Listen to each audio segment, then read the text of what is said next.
Hyperdimensional. Impact assessments are the wrong way to regulate frontier AI. A simple case study and a better way forward. By Dean W. Ball. December 6, 2024. Introduction.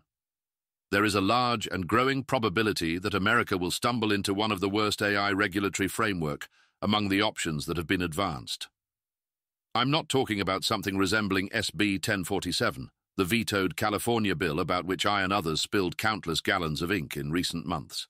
Instead, I'm referring to preemptive civil rights-based laws that will be debated in a number of states throughout the country in the next legislative session. Under this framework, an enormous range of both AI developers and non-AI businesses who wish to develop or use AI models will be required to write algorithmic impact assessments and risk management plans before they can deploy any AI system, regardless of its size. These plans will require all parties to think about all the potential ways in which their use of AI could cause harm to various civil rights-protected groups, which include age, sex, race, color, religion, national origin, immigration status or citizenship, disability, veteran status, genetic information. Under the regulatory framework being created, model developers and deployers, referring often to both other developers who fine-tune models or deploy models with other software, and businesses using models, will need to think not just about overt discrimination against the above groups, but also disparate impact-based theories of discrimination. Developers and deployers will need to preemptively consider the ways in which their use of AI could negatively affect any of these groups, regardless of whether they intend that effect. Many state and even city governments designate additional protected classes on top of this federal framework.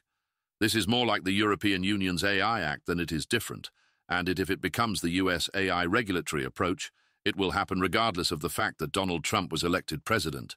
These policies will be driven by bipartisan state-level policy. This framework for AI regulation has already passed in Colorado, though it is not yet in effect, is currently advancing in the Virginia legislature, and has been additionally proposed in Texas, Connecticut, and California, the latter as draft agency regulations rather than as a proposed law. See Articles 11 and 12 of the link. All these laws vary somewhat from one another, but they are more alike than not. The description I've provided above applies to all of them. Because the federal government has not taken action on AI and has not moved to preempt state authority to regulate AI however they wish, this will be, without course correction, America's de facto framework for the regulation of AI. It is, in my view, among the worst possible options on the table. I've explained why I think that before. Last June, for example, I wrote that algorithmic impact assessments are Trojan horses, permitting a great deal of government intrusion into private business activity.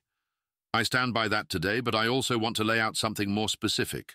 Why I think this framework is likely to deter adoption of advanced AI by businesses, and thereby yield both fewer productivity benefits and potentially weaken America's frontier AI sector for years to come. The impact assessment framework was created during the era of narrow machine learning systems trained to make one or a small number of decisions. It was not at all designed with more recent AI systems like ChatGPT in mind, which can of course be used for a nearly infinite range of tasks. To show you what I mean, I'll contrast how I think these laws would apply to the narrow ML systems algorithmic impact assessments, AIAs, were originally designed to regulate and then apply the exact same regulatory tools to generalist models like ChatGPT or Claude. I hope you will quickly see that the impact assessment is plausibly a sensible framework for the older systems, but that it makes almost no sense at all for today's frontier AI.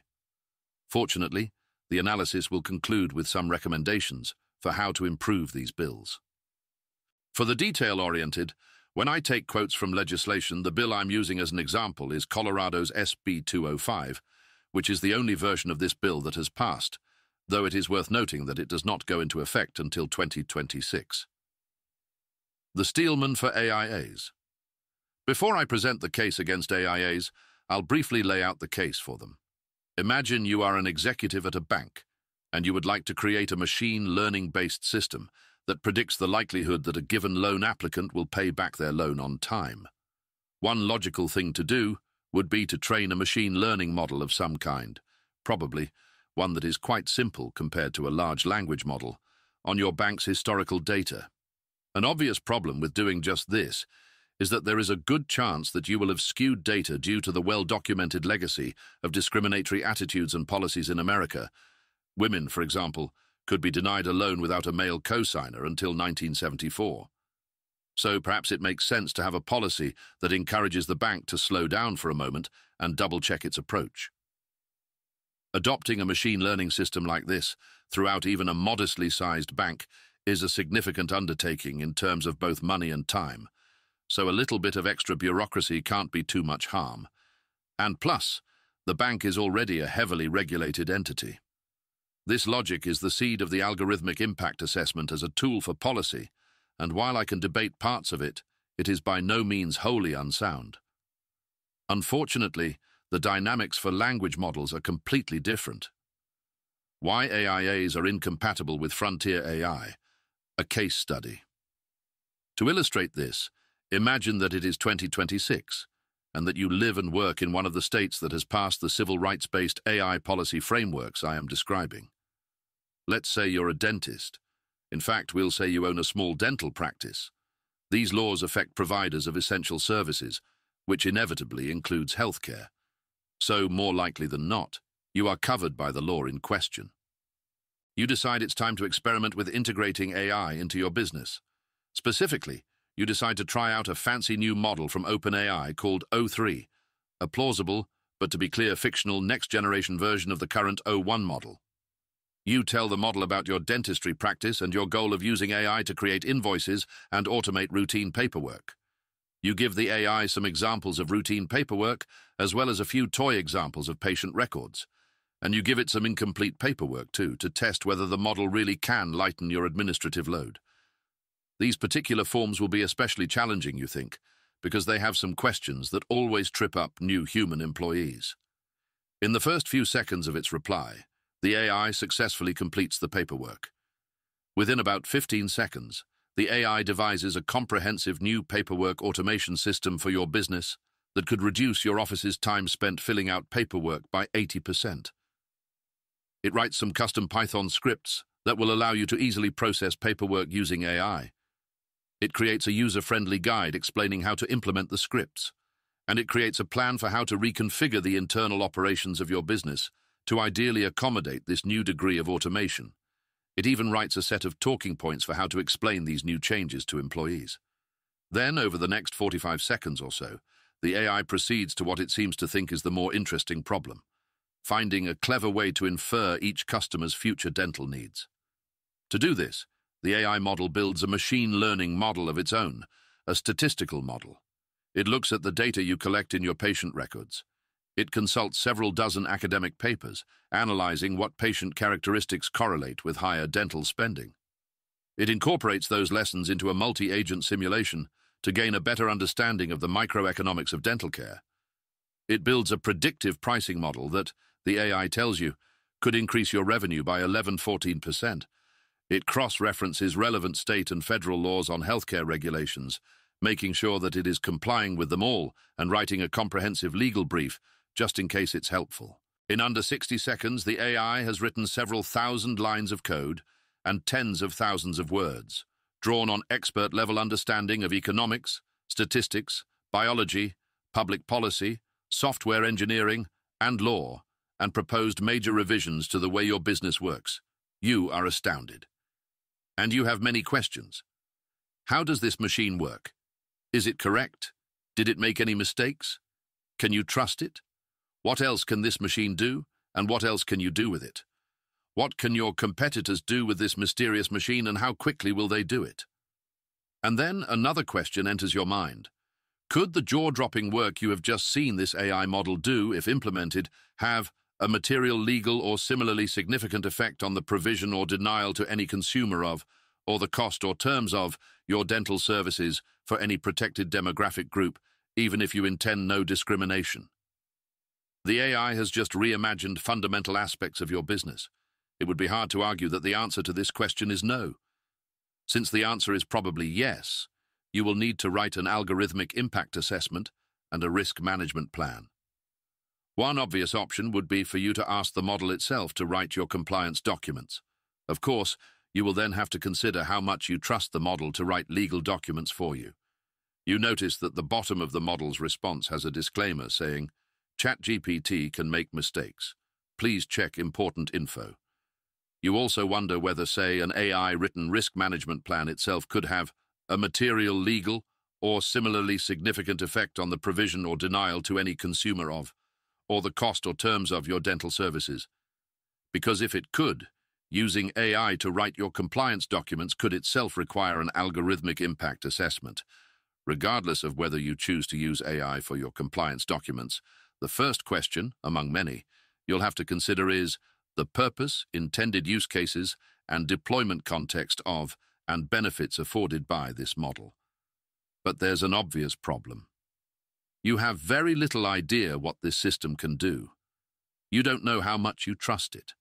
You don't know whether you'll want to modify the ambitious and sweeping plan it has just proposed, or how much you'll want to modify it. The system certainly seems like a multifaceted expert, but this itself poses a problem.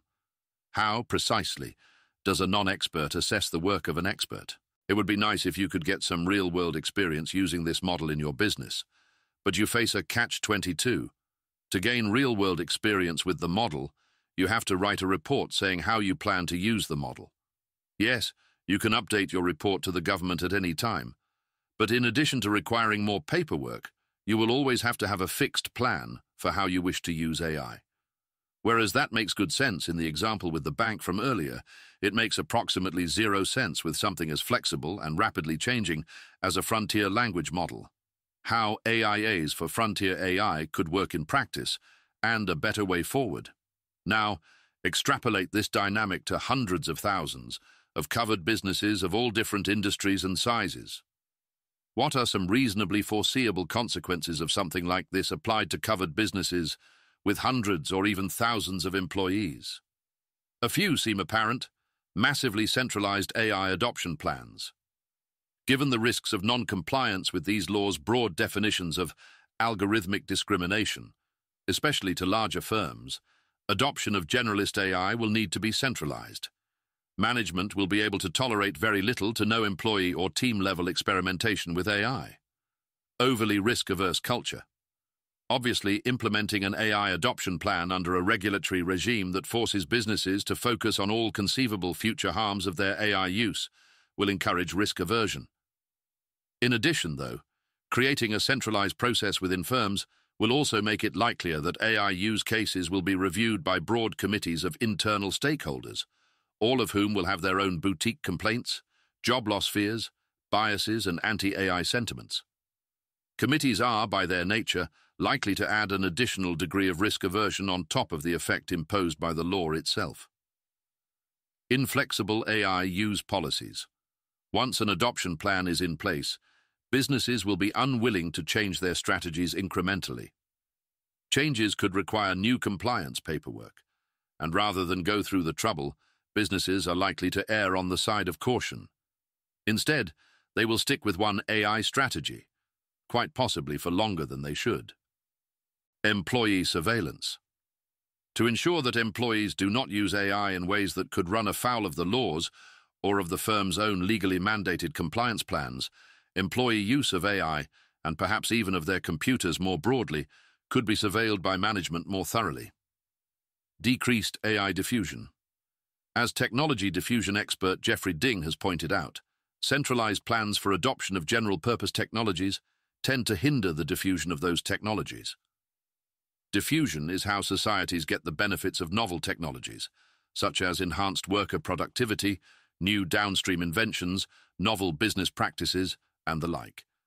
There is little point to innovative new general-purpose technologies unless they can be thoroughly diffused, and Ding has also argued that the economies that diffuse technologies the most successfully outperform those that merely innovate.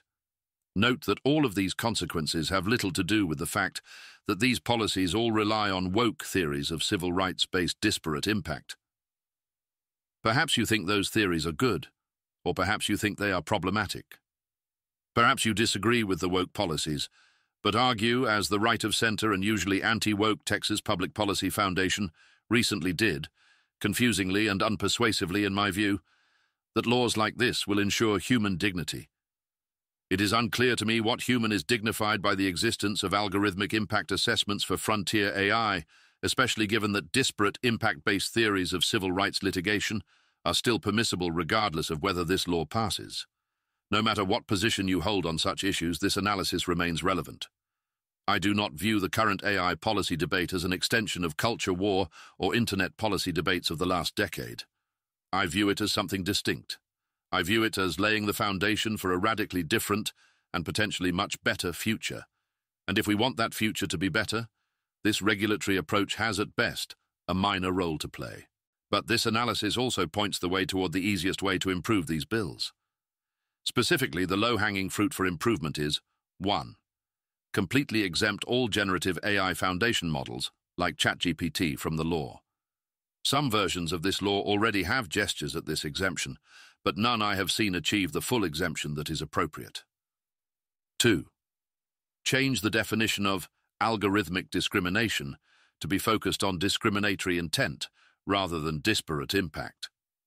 This will narrow the focus of the law. This is not complete for every state. Some versions of the bill, such as the one in Texas I wrote about recently, have entirely distinct problems, such as creating an AI regulator with sweeping powers, an approach whose flaws I have examined before, or inadvertently banning large language models through sloppy drafting. Conclusion. The laws I am describing currently seem to me to be the likeliest framework to gain widespread adoption across America. If enough large states adopt this framework within the next 6 to 12 months, as seems increasingly possible, it could easily become the de facto standard for any large business that uses AI, not to mention nearly all AI model developers. It is not obvious to me what urgent problems these laws solve, at least with respect to frontier AI. It is not clear to me that this is the kind of AI regulation the public demands. Indeed, given how closely these laws resemble the EU's AI Act, it is surprising to me that they are gaining traction in America at all, where the EU has become a cautionary tale of over-regulation. As I have written earlier, my only thesis is that these laws are primarily being driven by the worldwide industry of technology law compliance consultants, lawyers and lobbyists, and their audience of state lawmakers eager to do something about AI, regardless of what that something is. All of this should be a troubling fact for anyone who wants the AI transformation to go well. America is sleepwalking into this deeply flawed regime, and it is not clear if or whether we will wake up.